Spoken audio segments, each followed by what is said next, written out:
Fire away. All right, James, are we ready? Okay, so now that we know that everything that we've been told is pretty much a lie and it's not going to make us healthy, what are some of the things that we've been talking about this the whole time, but like what are some of the things that we struggle with health-wise in our society? Like they're wrong with us, we know they're wrong, but you know, just shout some things out. We'll put them on the board and I have a few here. Yeah.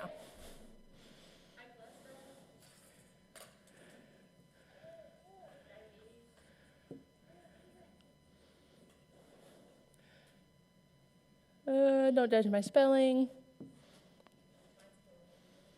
Diabetes. Insulin resistance.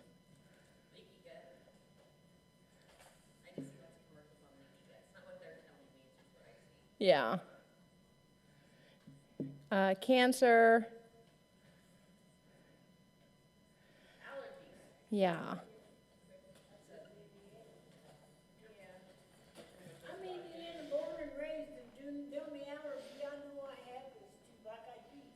Oh, well, that's convenient. Pretty easy to avoid them. Nice.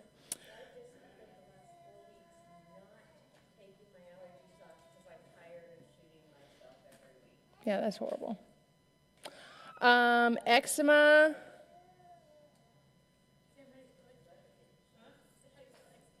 Eczema. So that's quite a few. I have a whole list here. I think it's on a slide whenever, but maybe not. The list of things, or is that at the end? Yes. Okay, so these are the things that I came up with, so I'm going to read them off the page. Early puberty. Did you know the average age of the girl starts menstruating is 9?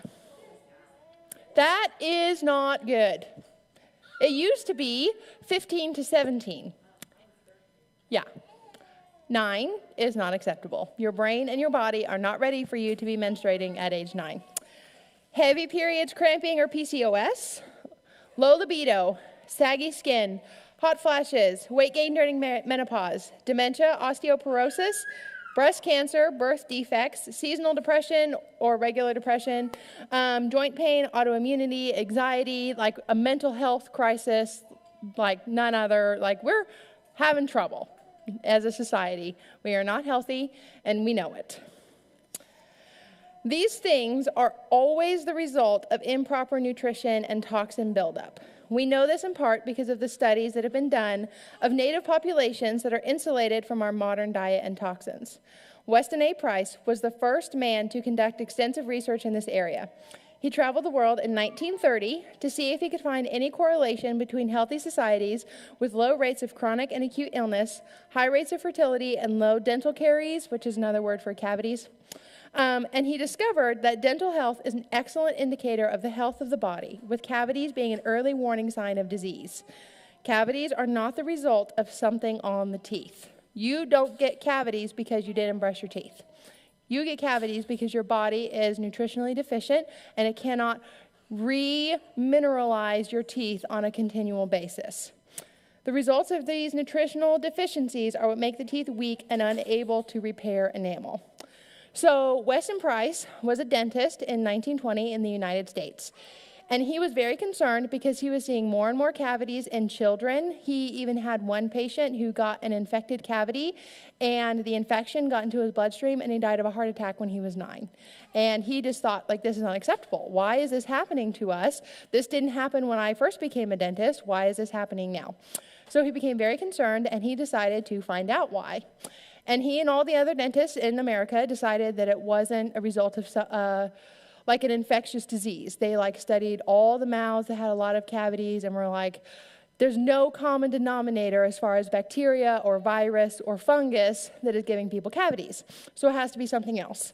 So what he did is he went to, I think 11, a lot, of countries where there were traditional cultures that were extremely isolated, that still ate the same diet that they had been eating for thousands of years, but that also had modernized groups. Because at that time with, I don't know how much you all know politically and historically, but there was also a lot of nationalist movements, and people thought, well, you're just getting sick and dying because you intermarried with another race.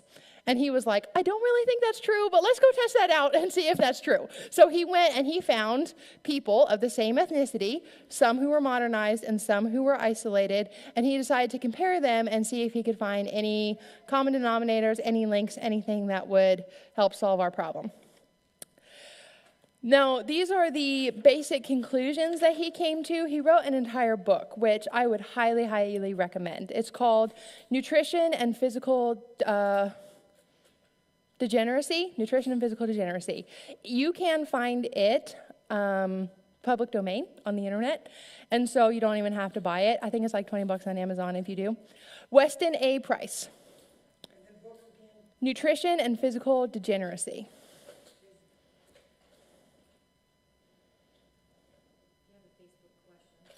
Yes. Yeah, we're going to save it on, yeah.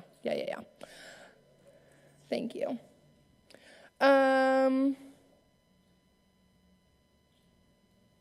Sorry, lost my place. Okay, so in the book, he details going to, so he went to Switzerland, and he went to North America to study like the Inuits and the Native Americans, because this is 1920, so there were still a lot of people like living a more traditional, quote unquote, lifestyle than there are now. And he went to just all over the world. And what he found was every culture that was insulated from modern food had a diet high in saturated animal fat, which are the only sources of vitamins D, A, E, and K, like we were talking about. All of these cultures ate no white sugar or white flour. They had very few vegetables. They only ate what they could seasonally grow, and they did not prefer to eat them. It was like a garnish kind of for them. And little or no fruit. Now, this is crazy. The populations studied that were isolated in every case, like this was not just in Switzerland or whatever, in every case, had cavities as low as 0.08%. They had no arthritis, no tuberculosis, and tuberculosis was and is the most deadly infectious disease in the world. Like, we pretty much kicked it in the United States, but around the world it kills more people than anything else. In these isolated societies, they had no tuberculosis or like one case. And it didn't spread rampantly, and it didn't make, like, there wasn't large populations of sick people with tuberculosis. They gave birth easily, and a lot of these societies didn't even have doctors or midwives. It was like an unknown profession, because people would be like, oh, I'm going to have a baby. And they would go and they would have a baby, and then they come back and be like, oh, great, look, I had a baby. It was literally that easy. Like, don't we all wish that it was that easy now? They kept their wisdom teeth universally. They had straight teeth, and they breathed through their noses instead of their mouths. So this was universal in all of the societies that he studied. And then he went to the modernized, what? He says, you're not paying attention to me, Mommy. Then he went to the modernized groups of the same people, and within one generation, people had as many as 30% cavities. So that is 30% of all total teeth. So we have what, like 64 or something like that teeth in our mouth? Does anybody know? I forget. How many? 32. Okay, so 32 teeth. So that means, like, if what he was talking about is out of 100 teeth, there would be 3 cavities, whatever that works out to, like so that's like 1 per person, roughly. If we have 32 teeth, that's something that I forgot to write down. What? Yeah. You're just wanting to be held. They had rampant tuberculosis, many cases of crippling childhood arthritis. This used to be extremely common at the turn of the century. Children just crippled beyond belief, like not able to walk, crooked legs, crippled for life with arthritis as a child. It was extremely common at the turn of the century. Crooked teeth, mouth breathing, and each generation of women had more difficulty giving birth. So in one of the Indian societies that he studied, the Native Americans, they had a hospital and they performed C-sections. And he was like, well, why do you need C-sections? And the doctor said, well, 3 generations ago, the women would just go into the bush and have a baby and then come back. And then 1 generation ago, people started to have difficulty in childbirth. And now they will die if we do not perform C-sections on them because they cannot get their babies out. And that is, in that case, it was in many reasons, in many cases, it was because of improper development during childhood, and their pelvis would be so narrow that the baby would get stuck, and if they couldn't get the baby out through a cesarean, both the mother and the baby would die. Because of things like prenatal vitamins, we don't have it that bad in today's day and age, but we do in the United States have a C-section rate of something like 33%. So it's still pretty high. Even though we have prenatal vitamins and women have more developed pelvises, we still have trouble getting our babies out the way that they're supposed to come out.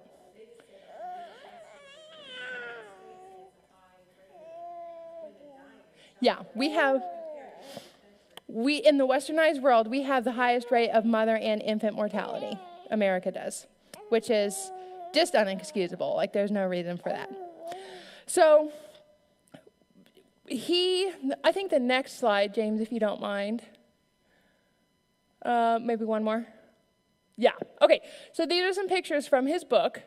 On this picture over here on the left, that's a man from one of the traditional African societies that eating a traditional diet, living in a traditional way, and his teeth, like you can see, like they're perfect and they're beautiful, and his mouth is like this big. Like, it just looks insane to us because we just don't see it these days. And literally I guess these are South Sea Islanders, the next generation, all of his teeth are falling out.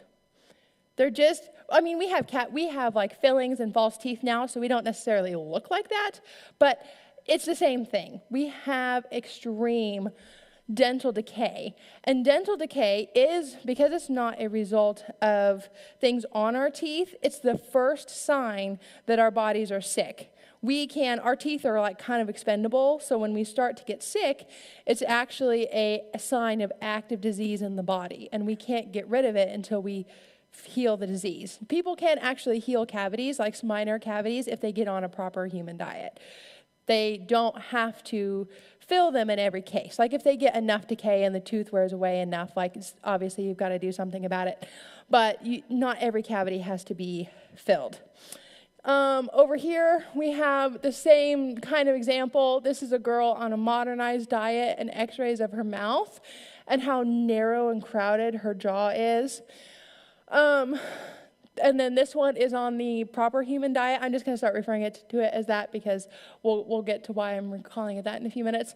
Eating the proper human diet, her teeth are fully formed, very straight, no problems at all. And I know this is anecdotal, but I swear, Wyatt got his first 2 teeth, and they were overlaid, and they were crooked. And then I was already starting to do research, and I learned some of these things. And because he was deficient, I started giving him cod liver oil, which has high amounts of vitamin D and A. And the rest of his teeth have come in with proper spacing and no overlap at all. And I know that that's just anecdotal, but it's just another thing. Like, these things are not anecdotal. He, did the work, but it's nice to see it, work out in your own life as well, because it's just nice. The diet of these westernized people included white sugar, white flour, canned fruits and vegetables, jellies, and jams. So that sounds a little bit better than what we eat a lot of, but the white sugar, white flour, and large amounts of vegetables was contributing to their cavities and overall disease.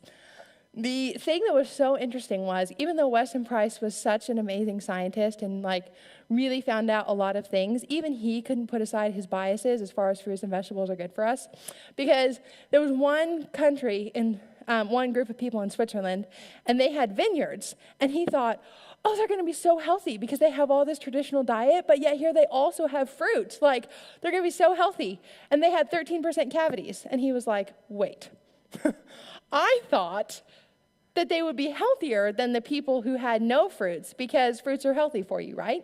But it turns out fruits are actually not that healthy for you. Fructose is not picked up on a glucose monitor. So fructose is the sugar that comes from fruit. And if you monitor your glucose and you eat a lot of fruit, you will probably not see it come up as like your blood sugar reading on your glucose, but it is just as damaging to your body as glucose is. It raises your insulin as high. It does all of the things that glucose does. It just isn't picked up on a glucose monitor. So fruit, especially our modern versions of extremely sweet, addictive fruit, are not good for us in any amount, in any large amount. I'm sorry, what? Honey is fructose. So not in any large amounts, maybe small amounts. If you can manage to eat it in a little amount and then just be done, it's not going to wreck your diet, or your health. But if you eat any significant amount of it, it's going to make you very sick. So there are, if we can go back one, I guess I kind of had them in the wrong order. There are a couple causes of disease, like in broad categories, and then we'll break down what they are. So we either have toxins or poisons, deficiencies or pathogens, so like germs. And we're going to talk through deficiencies and then toxins. We're not really going to deal with the germs and all of that, because what tends to be true is once you get a healthy body that has a healthy immune system, you don't really have to worry about germs. Germs, when they get through your immune system, are a sign of an unhealthy body to begin with. So once you heal your immune system, you might get mild infections, but it's not going to be anything like you would experience if you just ate the standard American diet, which is kind of funny that the standard American diet abbreviates into SAD. I just always thought that was funny.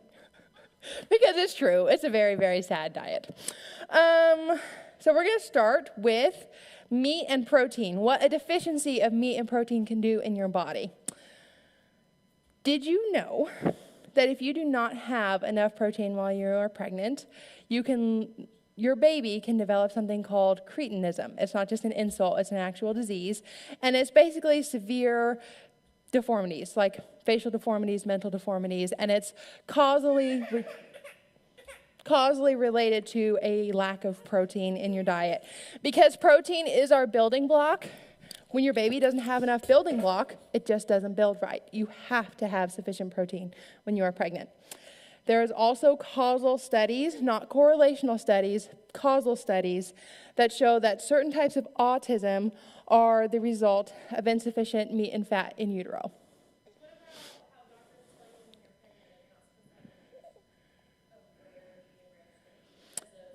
Foodborne illnesses. So, yes, it is. The United States is the only country that has that dietary restriction on pregnant women. Yeah. It is much better for you to eat a rare steak than it is to eat anything else while you are pregnant.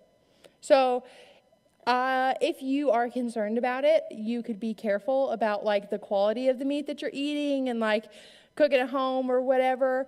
But a rare steak is not what's causing women and babies to have bad outcomes in the United States. It's just not that way. And you know that because other countries don't have that same dietary recommendation and they have much better outcomes than we do. Same thing with deli meat and raw fish and all that. Like, don't eat something that smells gross. But if it's a fresh steak, you can cook it how you want and eat it, and you'll be just fine. Spina bifida and any other neural tubal birth defects, those are all related to not just folate, but all the B vitamins, which come not from spinach. You cannot get enough folate out of spinach to save you or your baby. You've got to get it from meat because your body digests it and absorbs it much better. You need meat while you're pregnant. You need fat while you're pregnant so your baby can get all the B vitamins that it needs. The main thing that affects us adults is low muscle tone. So your metabolism is directly linked to your muscle tone. Muscles use more energy than fat does. So the more muscle you have, the higher your metabolism will be, which is why you work out. You don't work out to burn calories to lose fat. You work out to create more muscle, which will then burn more calories every day and then you will have a higher metabolism and lose more weight that way. If you don't have enough protein, you can't build muscle. Bodybuilders know this, and you can work out and work out and work out all you want, but if you don't have enough protein, the muscle's just not going to come. You have to have enough protein in order to build muscle. Women... They're always doing like the whey protein and the soy protein. Mm-hmm. Anything but meat protein. I know, like if they would just eat meat. Bodybuilders literally have the most dysfunctional eating habits I think I've ever seen. They're like, oh, I can eat a whole tub of ice cream and I'll be just fine because I'm going to work it out. But it's like you're killing yourself. Like you're literally killing yourself. A calorie is not a calorie. You just happen to be 20 and you haven't gotten fat yet. So, yeah, I just cannot stand that. Like, just eat meat and you'll be fine. Arnold Schwarzenegger's diet, one of the premier bodybuilders, ate a primarily carnivore diet for most of his career. Now, he's completely sold out now and has a Netflix documentary about how he would have eaten plant-based if he had known about it back in the day. And it's like, don't even give me that load of bullcrap. Like, you would not have. And you would not have been as successful as you were if you had done that. But that's beside the point. I don't listen to Arnold Schwarzenegger. So women over 50, postmenopausal women, have chronically low muscle tone in our world. There's like X-ray cross-sections that are kind of crazy to watch, to see. I should have gotten a picture of this, but I forgot. Like your muscle tone before 50, and it like goes out mostly to the edge of your skin, and there's just like a layer of fat over it, but like women always have a layer of fat over their muscles, so like no big deal. And then afterwards, your body will your muscle will shrink down to like the smallest amount, and you'll have just like copious amounts of like fat stored on your body. And it's because we don't feed ourselves properly. It's not an inevitable result of menopause. It's just what happens when you've been nutritionally deficient for 50 years. And then now your hormones are different because of menopause, and then now you're just worse off than you were before. So if you feel like extremely weak, it's just because your muscle tone is disappearing. So you need protein to build that muscle tone. Moving on to a deficiency in fat, depression is largely caused by a deficiency in proper nutrients. Fat specifically. Our brain is made out of cholesterol, and if we don't eat enough fat, we don't have enough ketones to fuel our brain, and we get mood disorders like depression and anxiety. That is one of the reasons why depression and anxiety are rising in our preteen, pubescent adults, because their brain and their body start to grow like crazy and they don't get enough fat, and so it pulls it from their body and they're just like starving, and then their brain starts to malfunction because they just don't have enough. And so if you eat enough fat, your brain will feel better and you will stop being so depressed. Gum disease and oral cavities, just because of the vitamins D, E, A, and K. If you don't have those, your teeth will never be healthy. People literally reverse incurable gum disease on a carnivore diet. Like there's nothing else that can cure it, but you can reverse it if you eat properly. Now, there is, would you go forward too, James? Yes, okay, so our hormones. This is a monthly female cycle in hormones. Our sex hormones, as I mentioned earlier, are all made out of fat. So we can see how they kind of cycle when a woman is not like in menopause, but this is how your normal cycle goes. So the pink line is estrogen, and that peaks, it starts peaking around day 7, peaks completely at 14, and then goes down significantly. The green line is testosterone, which peaks during ovulation, right in the middle of your cycle, which is why your sex drive is higher, because you have more testosterone. And then the purple line is progesterone. So that peaks towards the end. And the reason it does that is progesterone is our pregnancy hormone. And so it starts to prepare your body in case there's a pregnancy. And then if you get pregnant, your progesterone will just keep rising instead of going down again. And if you are pregnant, your progesterone does not go down. It just continues to rise in order to sustain a healthy pregnancy. If you do not have enough fat, this will not happen. Can we go to the next slide, James? So this is the conversion, cholesterol to DHA. Not all of these hormones are important, and honestly, I don't even know what the that one, I don't know what that is. But I just want you to see, so if you go from cholesterol to progesterone, if your body is stressed, you will turn your progesterone into cortisol. So you might be making enough progesterone, but you don't keep it that way. So especially in the last half of a woman's cycle, if she has too much stress, either from improper diet, which is stressing out her body, or just from toxins or whatever, you will actually turn all of your progesterone into cortisol. Testosterone is turned into estradiol. If you do not have enough cholesterol to finish the conversion, you will get a buildup of testosterone, and that is what causes PCOS. It's not that you have too much, you just can't make the conversion. So instead of getting sufficient estrogen, you get too much testosterone, and that's why you get things like facial hair and ovarian cysts, and you gain weight, because our bodies are just not meant to have that much testosterone in our bodies. And so the only way that we can cure that is to give our body sufficient nutrients to finish the conversion, to have proper functioning estrogen, so that we don't build up in the testosterone department. We want a little bit of testosterone as women, not that much. Talking more about fat, we talked about the dementia, feeding the brain, and how that is important. Okay, so iodine is next as a deficiency. So we get iodine primarily from iodized salt. If you don't eat iodized salt, you're definitely not getting enough iodine in your diet. Iodized salt is not the best form of salt, in my opinion, because, Warren, you're so heavy. Can I put you down? Nope. No, I cannot. It kind of has the same problem as white sugar and white flour. It doesn't have enough minerals in it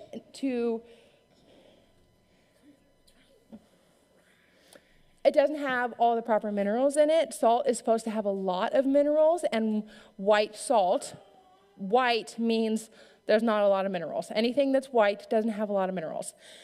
So instead of using iodized salt, hey Maya, to fix our iodine deficiency, I really recommend supplementing iodine. This is the only supplement I recommend. I think that everything else you can get from a diet, but iodine, I think the brand, or the type is Lugol's specifically. This is one of the links that I put in the Facebook page. Lugol's iodine, it's the brown stuff. Because iodine performs some very basic functions in our human body, and it's what's considered an essential nutrient. We cannot make iodine. We have to ingest it from our food, and if we don't ingest enough, we just won't have enough. There are a few reasons why it's so important. Our thyroid hormones, T3, T2, like thyroid hormones that we get tested when we get thyroid labs, are made out of iodine. The T2, that's like 2 iodine atoms put together. T3 is 3 iodine atoms put together. It's made up entirely out of iodine. And then our thyroid feeds the rest of our body, but specifically our sex organs, energy. So your breast, your cervix, and your uterus are all fueled by the amount of iodine that you have in your body. For the man, it's the prostate and the testes, obviously. If you do not have enough iodine in your body, now I know we could argue about this till kingdom come, but I'm just going to give you my opinion. If you do not have enough iodine in your body when you are pregnant, your child will not get the proper hormone signaling when it's time to develop their sexual characteristics. And that is one of many contributing factors as to why we have so much gender confusion in our society.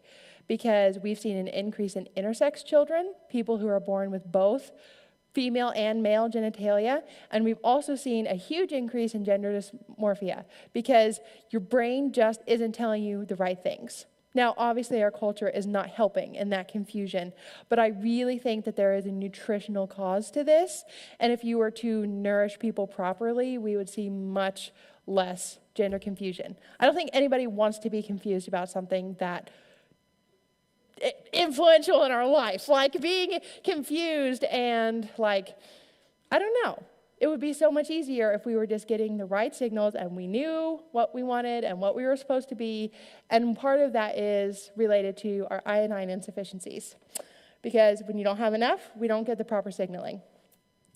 There are certain types of cancer, breast, cervical, and uterine, that are specifically causally related to low iodine, and you cure them by rubbing copious amounts of iodine on the afflicted area. Breast cancer specifically. If you don't have a family history and there's no other clear cause to your breast cancer, it's probably from low iodine, and they just rub iodine literally like on your breast, and then your cancer will go away. It's kind of crazy because your body isn't sending enough nutrient to your organs, and so they start to expand and grow to try to soak up as much iodine as they can get, and that creates tumors, which creates cancer. The same thing is true of both goiters and fibroids, uterine fibroids. They are growths caused by insufficient iodine because your body just craves it. It wants it so badly, it will do anything to get it. So it will literally grow a growth to be able to absorb more iodine. And you can't always completely reverse those things without like surgery or whatever, but you can always make them less symptomatic. And in some cases, you can just completely reverse them because your body is getting what it needs, so it heals, which is kind of crazy. Iodine is also a detoxer. So it takes out things like those PFAAs that I was talking about earlier, things like fluoride. I don't know what everybody's opinion. Are you a dentist? Is that why she meant a professional? Okay, dental assistant. Okay, so yeah, we're probably going to have a difference of opinion about this next part, but that's okay. Yeah, so I don't think that the type of fluoride that we ingest for dental health is actually helpful for dental health. There's many different types of fluoride, and the reason we started supplementing fluoride was because they found certain groups of people living in the wild, and they had amazing teeth, kind of like Weston Price was finding. And they did some studies, and they found out they had high quantities of fluoride in their water. That was one type of fluoride. But if you know the periodic table, like you can change things in the atom, and it will be fluoride still, but it's a different kind of fluoride. Now, the type of fluoride that we put into our dental products is a waste product of industrialization. And Procter & Gamble, which is like P&G, it's like a big company, and they make a lot of things. They had huge amounts of this fluoride, I forget the exact chemical makeup, but a different kind of fluoride. But they had huge amounts of it as a waste product, and they didn't know what to do with it, so they lobbied the U.S. Senate and told them, this is fluoride, it's the same thing, it's really good for you. You should mandate it, and you should give it to everybody, and then they will have good teeth. So that's why we have fluoride in a lot of our water systems, fluoride in our toothpaste, we do fluoride swishes and all that, but the problem is it's not the same type of fluoride. And this type of fluoride is toxic, in my opinion, and it actually it's been linked to, some people say it's proven, some people say it's still up for dispute, I don't really know for sure, that it will calcify certain parts of your brain, specifically your perineal gland. So if you have the wrong type of fluoride, your body doesn't really know what to do with it. It's not going to make your teeth better, and it just shoves it wherever it can, and the wherever it can ends up being in our brain. So your perineal gland, it's like, I think it's right above your brainstem. I think that's where it is. And it's like your emotion center. That's kind of what it does. So we use filtered water. I don't give my kids fluorinated toothpaste or whatever, but iodine helps get rid of the bad kinds of fluoride. It's a really good detoxer. So any chlorine that you get in your body from a pool, any fluoride or whatever, the iodine is really good at getting that stuff out. That's why I recommend supplementing it, because you can get iodine from food. Grass-fed or pasture-raised eggs and seafood are our best sources of iodine, but it's really, really, really difficult to eat enough of that to combat all of the toxins in the world. And we can't just go out of the world. We just can't do that. We have to live in the world that we have. So I think that iodine is the best combat to the toxins that we have in our environment. I've just started taking it. I take 8 drops a day because I'm breastfeeding, and I've had 3 pregnancies without supplementing iodine. So I take 8 drops a day. Minimum for an adult is 2. If you're going to take it at all, you should be taking 2, and that's the minimum daily requirement for all of your sex organs. And then children 1. So I put it in Chloe's milk, and she doesn't taste it at all. It's very, very, very nasty, so do not just take it in your mouth. Yes? I'm pretty sure when Amelia was smaller, before she was 1, they wanted me to give her this, Oh, yeah. with iodine in it, and oh my gosh, that stuff stank. It is terrible. It tastes radioactive when you put it on your tongue. It really does. I just tried the drops the first time, and it was like, it takes hours to get it out of your mouth, and it's like the worst thing you've ever eaten. But if you put it, there's like pre-made capsules that you can get, and you can open them and then fill them with the drops and then close them again and take it. So Parker and I do that. I do 8 drops a day. Parker does 6, and then Wyatt can swallow pills, so we give him 1. And you can't taste it at all when you do it that way. So I recommend that. The link to both the capsules and the iodine is in the Facebook page if anybody's interested in that. And it's really cheap. It's like $10 for like a 3-month supply. So as far as supplements go, I feel like that's worth it. That's another thing that your doctor is going to be a little scared of because they think iodine, oh, but it's going to mess up your thyroid. But it's like we're all chronically insufficient in iodine. There's a doctor that I follow, and she does lots of lab work, obviously, and she said of all the years of all the lab work she's ever done, not one person has ever been sufficient in iodine. Not one person. So, like, you're going to be okay. You can take iodine and you will be okay. So, also, the last thing that iodine helps with is adrenal fatigue. Your thyroid is your first adrenal organ, your energy center. So if you have a lot of stress, a lot of trauma, all that, iodine is really helpful for supporting the energy of all of those organs that is going to make you feel less tired, less depressed, less overwhelmed, all those things. So iodine is extremely important. And that is deficiencies. Next, we're going to talk about toxins after I get a drink of water.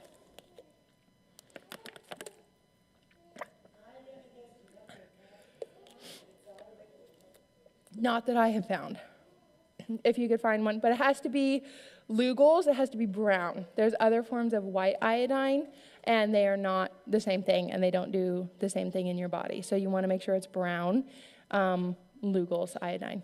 I think the brand is J.R. Crow or whatever that I use.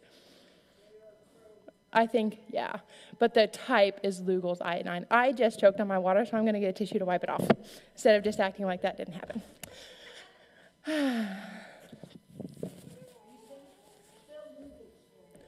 Luguls, pretty sure. I have a link to it on the Facebook page that I can share.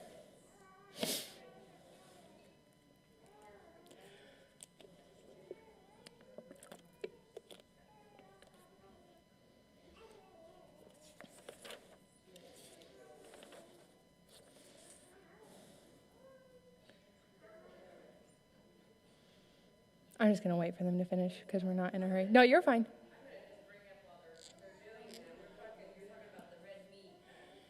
My neighbor's girlfriend was bit by one of the ticks that has created in her an allergy to the majority of meat products. Red meat. Oh, no.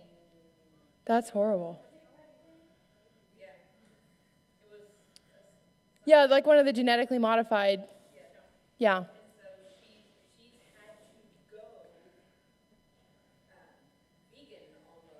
Yeah. She gets really sick. That's really terrible. She doesn't pretty much meat at all. Red meat's the worst. Yeah. Yeah, she's allergic to red meat, but there are cultures, red meat is best as far as like I'm concerned, but there are cultures who do extremely well on like 100% pork. Like in Hong Kong, people also a lot of times tout them as like plant-based diets. You know, they live to be 110 and they eat mostly plants. But you know what they also eat? 2 pounds of pork a day. That is a lot of meat. Man, if you like ever weighed your meat actually to like see how much you're eating, they eat a lot of meat and it's pork pretty much. So you can do it not on red meat, and it like, I don't know. Yeah. Probably as a result. Yeah. Yeah, I had seen about that tick, which, if you're a conspiracy theorist, you think that Bill Gates is doing that on purpose to make people buy his fake meat. But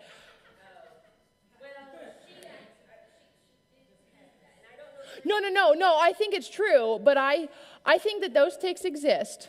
And I think that they can cause that reaction. I'm saying if you're a conspiracy theorist, you believe that they're doing it on purpose, that like Bill Gates genetically modified those ticks on purpose. I don't know if that's true or not, but it is awfully convenient. It works out well for him one way or the other, whether he did it on purpose or not, it worked out well for him. That really, I cannot imagine being allergic to meat though. That literally sounds like the worst thing ever. Our dad says you better just shoot him because he will not survive without his meat. Yeah, seriously. Yeah, I've always been that way. Whenever I was a kid, like, I've never really had much of a sweet tooth, just naturally. And, like, we would have sandwiches for lunch, and my mom would put, like, stuff for peanut butter and jelly or meat sandwiches on the table. And, like, never once in 18 years I lived at home did I choose a peanut butter and jelly sandwich over the meat. Like, not a single time. If it was grilled cheese or eggs, I always ate, like, egg sandwiches. Oh, every time. I just would always choose meat over, and like, I'm glad I did now, but I didn't know back then. I was just eating what tasted good to me and what was like, I don't know. And they're not usually overweight, but the meats that they eat are more naturally cured, Yeah. processed. Yeah. And meat, cheese, and cows, they are not really fat. Yeah. And bread, but Yeah. Yeah, I'll talk about bread more in a little bit. I think there's like a middle ground that can be found on bread, which, yeah. It does, by and large. Okay, so toxins. Now, this is where we get into the fruits and vegetables things even more. So there is something called oxalates in most plants, but mostly vegetables. Oxalates are basically little razor-sharp crystals. They're microscopic, but they are very, very sharp, and our body cannot process them. So kidney stones, like something like 70 to 80% of kidney stones are made out of oxalate crystals, plus whatever they pick up on their way.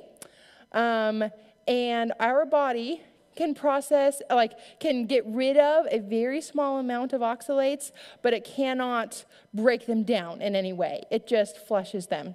Whatever we can't flush binds to magnesium, calcium, a lot of our electrolytes and minerals.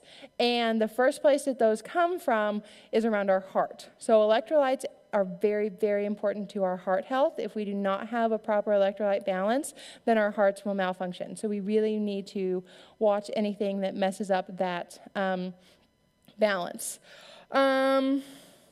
They build up by binding to magnesium, calcium, and then we store it in our fat because our body doesn't want to deal with it. Anything that's like a toxin or anything that we can't get rid of, your body just puts in your fat because it's just trying to like keep it out of your blood and your muscle tissues and all of that because it will become much more damaging that way. They damage your heart and your kidneys. So oxalates are found in a lot of foods that are considered traditionally healthy.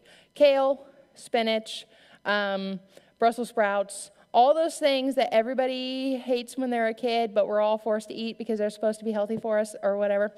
Those have high amounts of oxalates in them. When you have kidney stones and you struggle with kidney stones, doctors actually tell you to eat a low oxalate diet because they know that oxalates are causing your kidney problems, but they just think that it's probably fine in some people and not in other people. But I would say if there's a chance of giving me kidney stones, then I'm probably good. So, oxalates, because they are stored in your fat, when you start losing weight, if you have had a high oxalate diet in the past, almonds also have a lot of oxalates in them. There is a small possibility that once you start detoxing them, you might feel worse at first rather than better because you're trying to get rid of the oxalates, and then they are released into your bloodstream. So we started doing strict carnivore about a month ago. We'd been gradually getting there for about a year, but strict carnivore about a month ago. And I tell you what, I had the worst detox symptoms I've ever had in my life. I literally felt like I had the flu. I got a rash on my shoulder like this big because some people flush the oxalates through their urine and other people just push them out through their skin. And I was pushing oxalates out through my skin. And I tell you what, it didn't feel good. But I knew that it was doing something good, so I was like, well, I guess you just suffer through it a couple of days and then you get better, right? And it did go away. It was just a few days and then you're fine. But it was not a pleasant feeling to detox those things, but getting them out of your body is better than not getting them out of your body. So oxalates are like a big no-no, especially in high amounts. If you're going to eat them, Space them out, and don't eat large amounts at one time.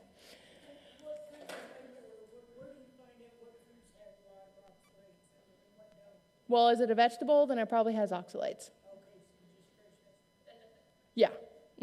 Yeah, fresh vegetables have the most significant amount of oxalates.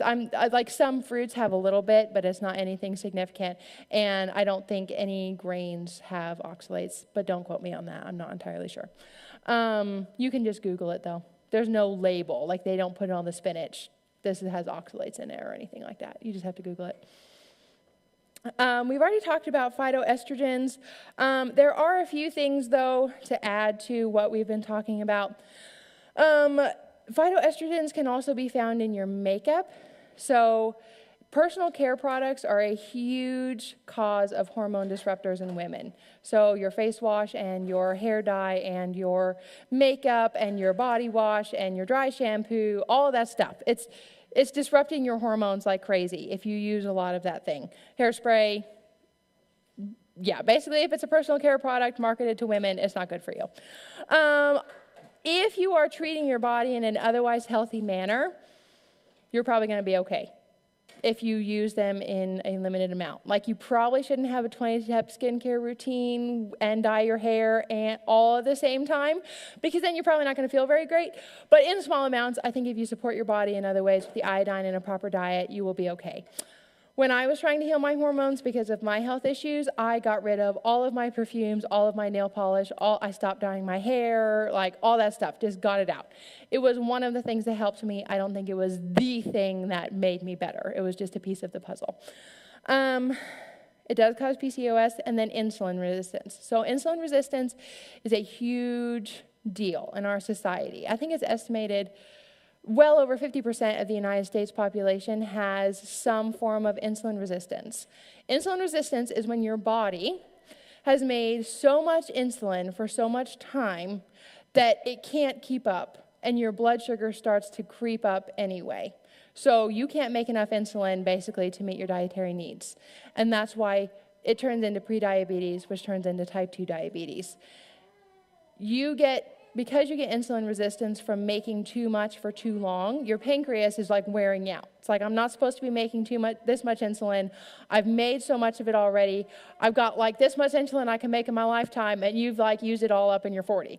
So it is one of the most common problems, health problems in the United States, and it creates a whole host of other problems. It is, if you're diagnosed with something like high estrogen or whatever, you almost always have some form of insulin resistance as well. They go hand in hand.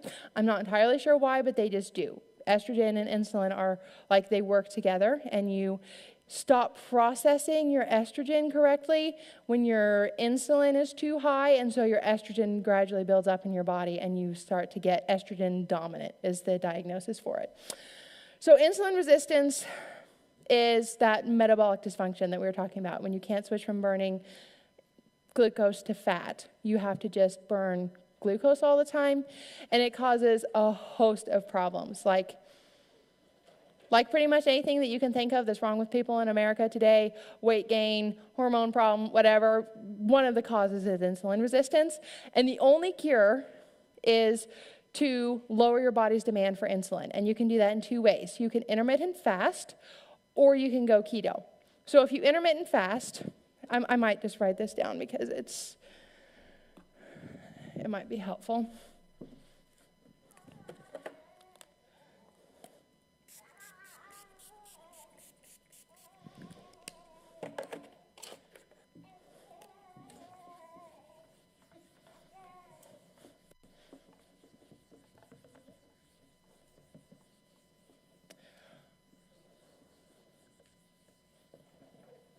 Okay, so we've seen how our body releases insulin when we eat glucose, and also it does it when we do eat anything, but it produces a lot of insulin when we, were you raising your hand or? Okay, you're fine. So when we intermittent fast, something like, there's a lot of different ways to do it, but you basically have an eating window. Some people you fast for 16 hours and you eat for 8. Some people fast for 20 hours and only eat for 4. The point is you're giving your body a break from producing insulin, and your body's insulin levels return to baseline. That's the goal. You want your body to not constantly be producing insulin all day long. You want a baseline.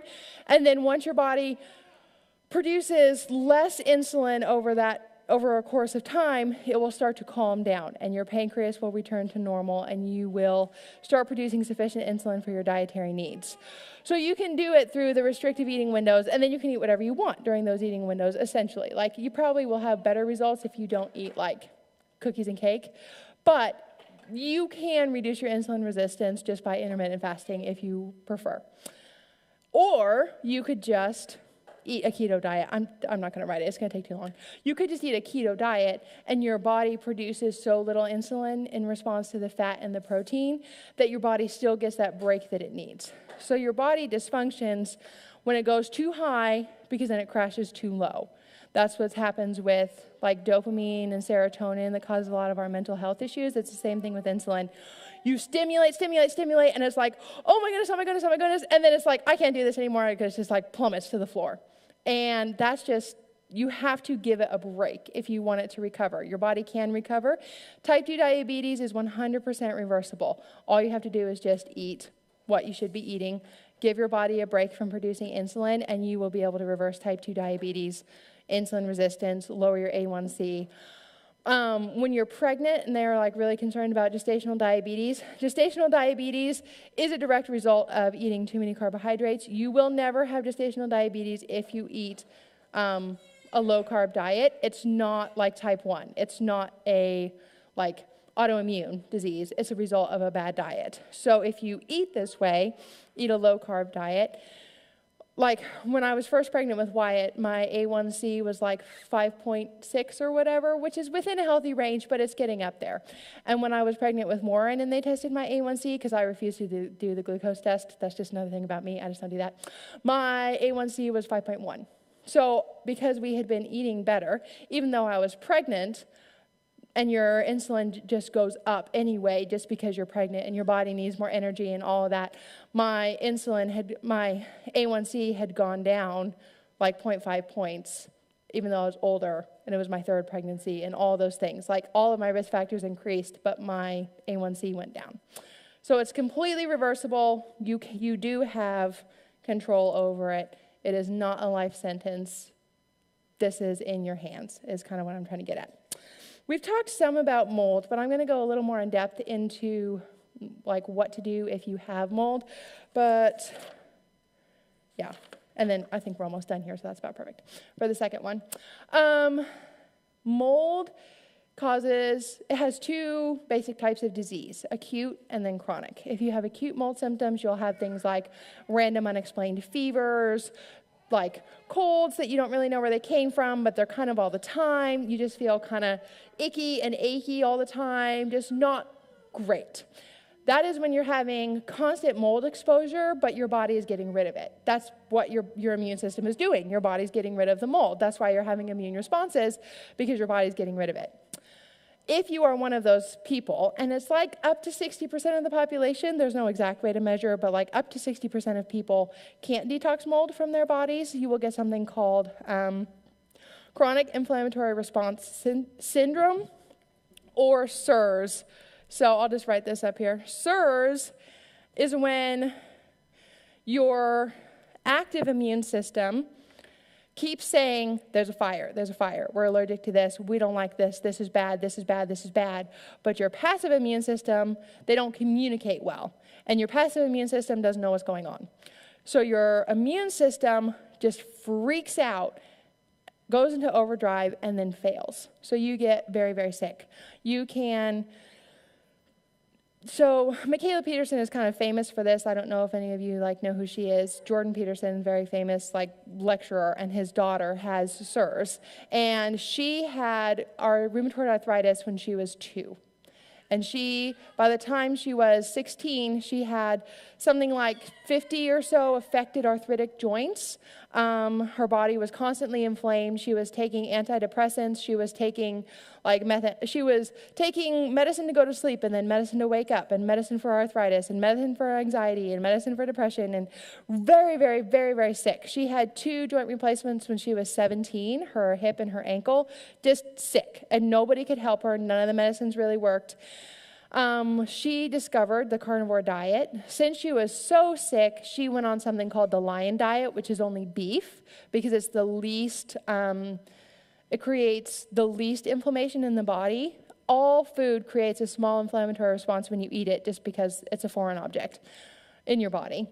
Red meat creates the least inflammatory response. So when she went on the carnivore diet, all of her symptoms went away in 6 weeks.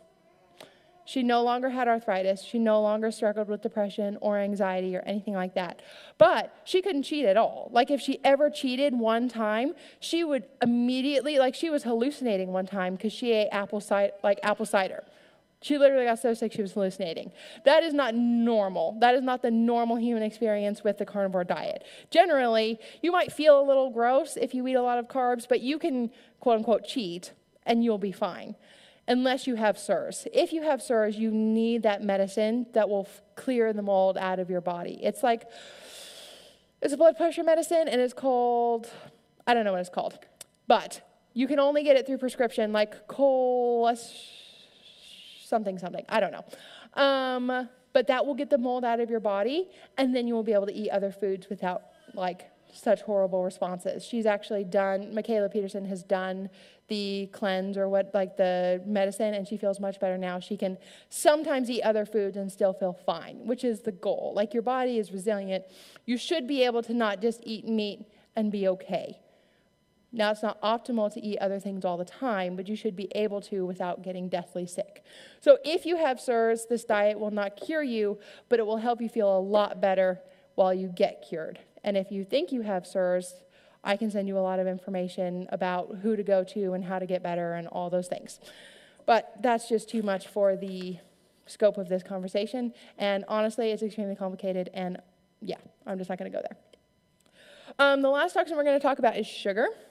There are some diseases that are directly caused by sugar, type 2B. And by sugar, I mean anything that breaks down to glucose in your body. So carbohydrates, sugars, and then fructose as well, so anything with fruit or honey.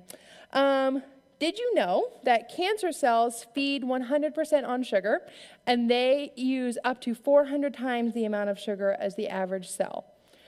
If you do not feed your body glucose or fructose, cancer will not thrive in your body. Now, there are some cases where your cells get so damaged that you can't completely heal them. Some people might still always have that small cancer tumor in their body, but a lot of people are able to shrink their cancer, feel much better, live much longer with a much healthier outlook on life than if they're under chemotherapy, if they just go keto and burn fat, because your body will make a little bit of glucose through your liver, but it will not make enough to allow cancer to thrive in your body. So if you don't want to get cancer, just don't eat sugar. And it's just that simple. You just won't get cancer. If you don't have cancer now and you don't ever eat sugar, you're not going to get cancer. It's not an inevitable disease. So I think, would you go forward 2 slides, James? 2 more. Okay, so there are a couple of testimonials. I know it's nice to see how real people have worked this out. So I compiled a couple of YouTube shorts that people put up there that are how they've done on the carnivore diet. So James, if you would play through them, I'm not going to comment in between, so we'll just watch them all.